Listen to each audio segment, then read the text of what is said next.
Bonjour et bienvenue sur mes vidéos. Aujourd'hui, nous n'allons pas réaliser une technique en scrap, mais je vais tenter de vous expliquer la différence entre le système impérial et le système métrique, et bien entendu, comment réaliser vos conversions pour passer de l'un à l'autre. Nous avons retrouvé en fait des traces de ce système impérial au niveau de Guillaume le Conquérant, donc dans les années 1000.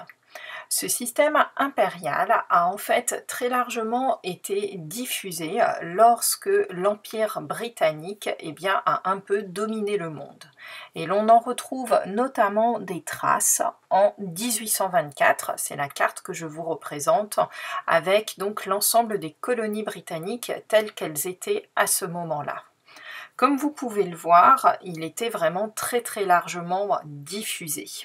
Mais on le retrouve également aussi dans des pays tels que les États-Unis, bien entendu, mais d'autres pays aussi comme la Birmanie et un pays aussi que l'on trouve en Afrique, le Libéria. Le système métrique, quant à lui, était aussi bien entendu diffusé dans le reste du monde. En 1960, il a été décidé d'un programme dit de métrification qui a été donc lancé dans la majorité des pays anglophones.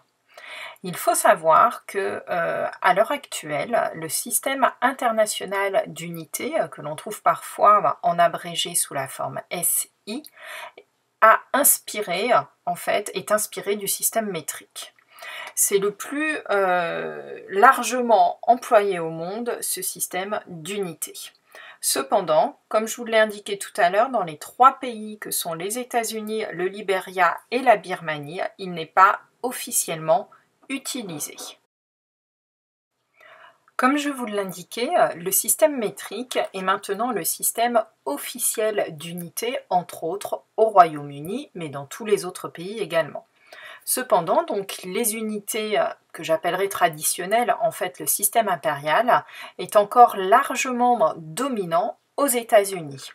Et pourtant, vous allez voir, je vous ai mis quelques exemples. Ainsi, aux États-Unis, même si c'est encore le système impérial, sachez que le système métrique est utilisé par exemple dans la fabrication automobile. Et à contrario, au Royaume-Uni, le système métrique est lui utilisé donc dans tous les domaines réglementés, l'économie, la santé, la sécurité, etc. Mais cependant, si vous allez au Royaume-Uni, vous verrez que la signalisation routière, c'est quelque chose qui est vraiment visible tout de suite, et les mesures de vitesse sont encore en système impérial. On parle de miles per hour, par exemple.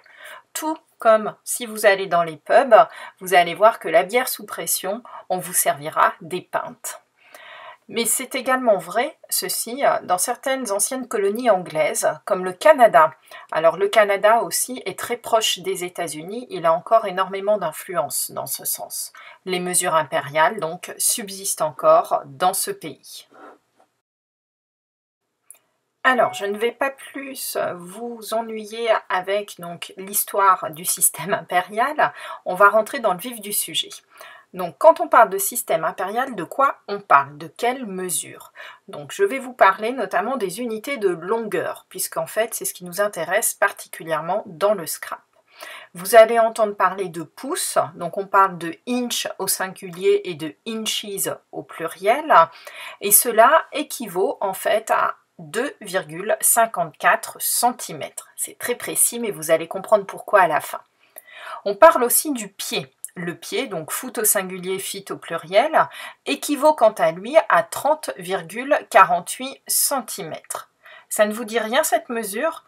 Nous avons nos pages de scrap qui font 12 pouces par 12 pouces. Donc en fait, 12 pouces correspond aussi à un pied, ça fait donc 30,48 cm.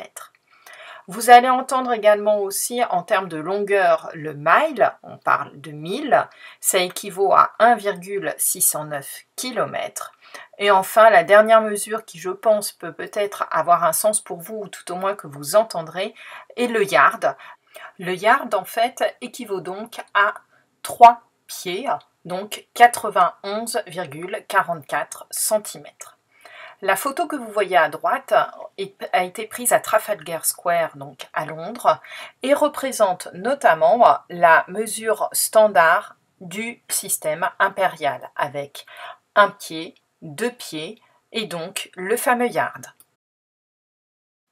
Voyons donc maintenant comment est constituée une règle en pouces.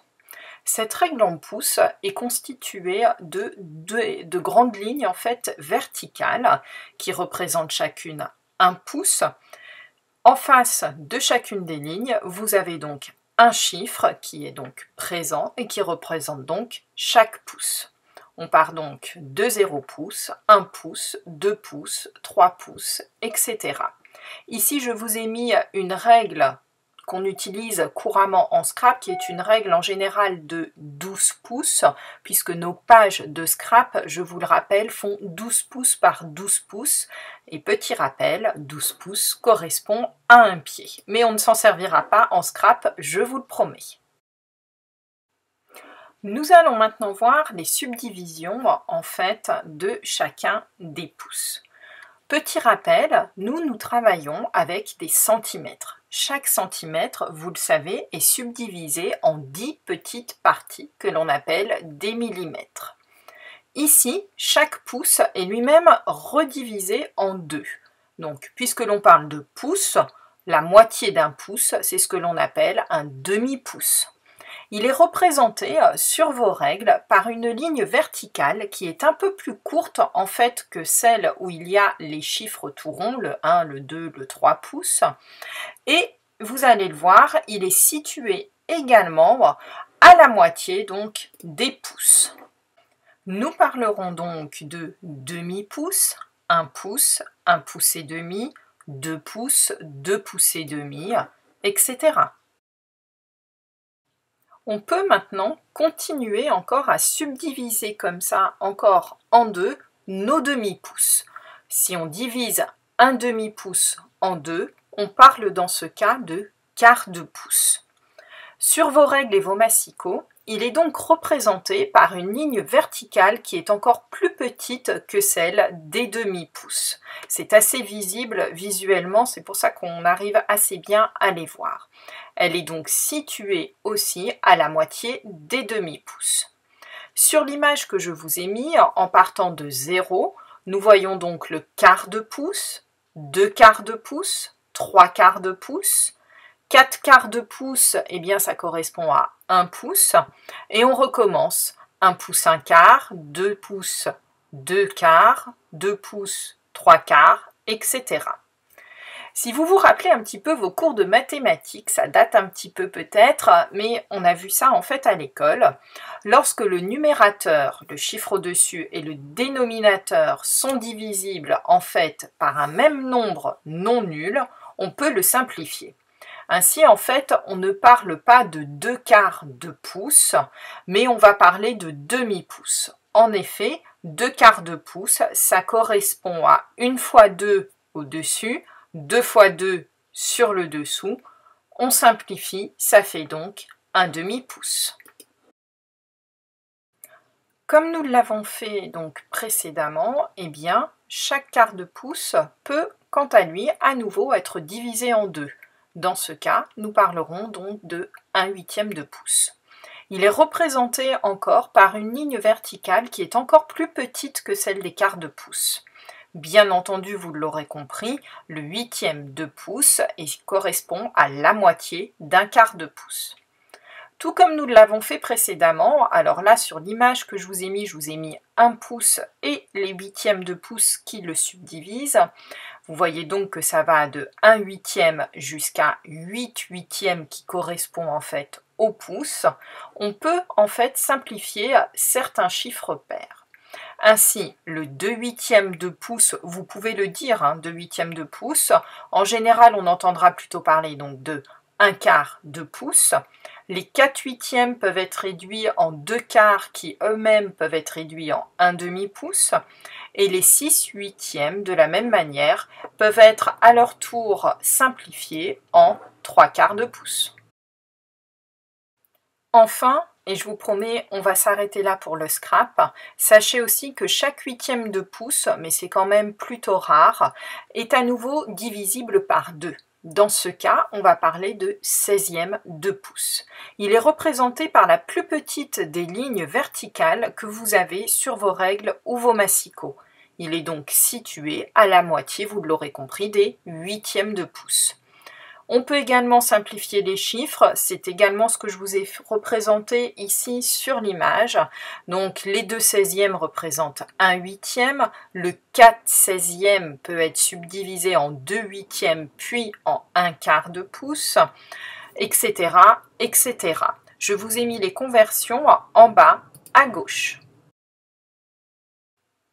Alors, maintenant, vous allez me dire, c'est bien gentil tout ça, mais comment je fais pour convertir? Alors, quelques petits rappels. Nous avons dit donc que 1 inch, vous vous souvenez, c'est le nom anglais pour pouce, correspond à 2,54 cm. 1 cm, à l'inverse, va correspondre à 0,3937 inch.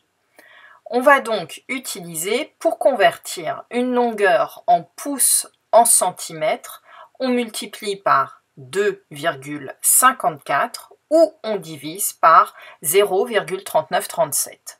De la même manière, pour convertir une longueur de centimètres vers les inches, soit on multiplie par 0,3937, soit on divise par 2,54.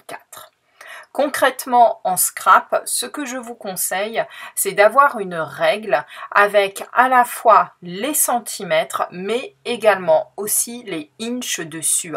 Vous verrez comme ça très facilement à quoi correspondent les inches et les centimètres.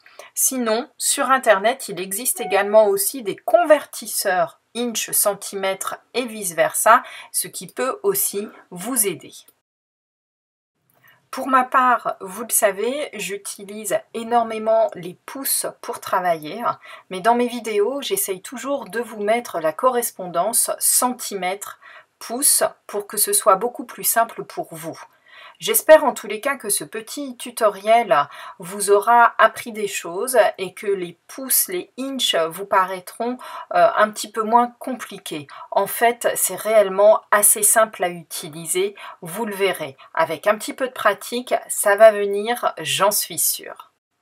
On se retrouve donc très prochainement pour un nouveau tutoriel de scrap cette fois-ci. Je vous remercie pour votre attention et je vous dis à bientôt pour une nouvelle vidéo.